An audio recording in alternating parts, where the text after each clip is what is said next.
To the Corinthians, and this is from the second letter he wrote, chapter 10. He says, I, Paul, myself entreat you by the meekness and gentleness of Christ. I who am humble when face to face with you, but bold toward you when I am away.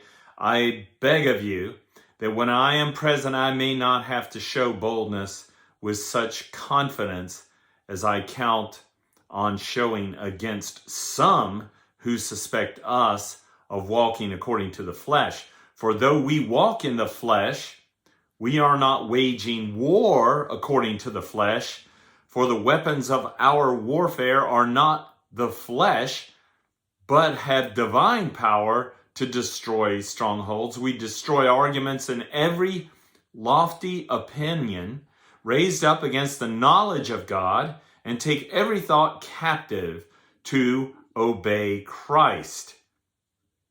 So the Apostle Paul here is saying that to this Corinthian church that he's combating basically false doctrine. He's combating heresy that had arisen in the church by bringing truth to bear against that false doctrine, against that false teaching.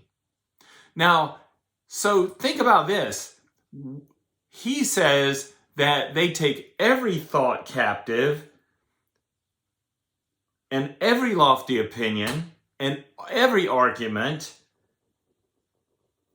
in order to obey Christ.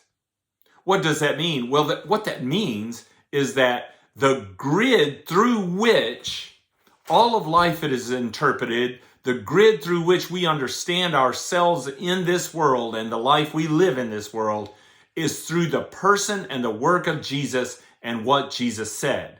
So it's imperative that we Christians know what Jesus said and believe in Jesus according to what Jesus said. And of course, he said whatever the prophets and his apostles said.